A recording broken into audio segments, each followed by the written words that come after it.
放在一起真的好像。Yellowpack 的出号机真的只是放大复刻的肉魂吗？其实区别不少，肉魂的脖子联动 Yellowpack 阉割了，肩宽和胸腔也是修改的更健硕，肩部拘束器的结构相比肉魂还原更到位。这次来玩玩 Yellowpack 的出号机，初看更像是一盒带组合的成品，内部都是预组好的零部件。听说这款整体较为粗糙，实际看下来我感觉还行，没啥大问题。不到一会儿就组好了，头部的角很松，需要用强力胶粘一下。腰部球冠如果组装困难，可以加一点润滑油。完成的本体还是挺高的，分量挺足，体型比例像续篇的 3D 模型，而设计细节又来源于破，跨到大腿部分做宽了，有点丑。同时有荧光照射发亮的玩法，但没有夜光效果。上手仔细玩赏，正面看头部和肉魂较为接近，到了侧面几乎完全一致，做得不错。但眼睛四周黑色没涂装，质感差不少。接着嘴部可以张开，手感比较紧。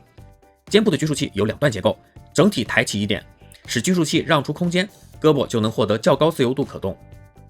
在剧集中 EVA 的拘束器大多时候都会随着躯干走势朝向肩部上方。相比肉魂的高可动设计， Yellowpack 兼顾了美观度和可动，不错。手肘的关节结构 Yellowpack 的可动范围更好，小臂使用了软胶，有一丝万代老 LMHG 的既视感。手背的分色不错，相比肉魂的手腕球形关节 Yellowpack 有明显的空洞。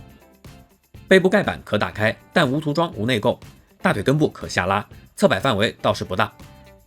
前抬以及后踢也都勉强够用，膝盖装甲有轻微可动，挺好的。腿前抬时脚踝护甲会崩飞，并且造型也略有一些偏差。脚底有涂装不错，但脚掌的图案切割不合理，这个凸起会导致接地不稳。整体基于肉魂做了多处优化设计，但总的玩赏体验可能会感觉有些粗糙。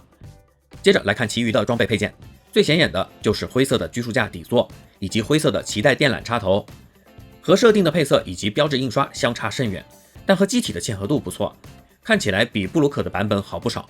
底部收纳盒的盖板不好打开，不方便，额外附带一对高频震动粒子刀。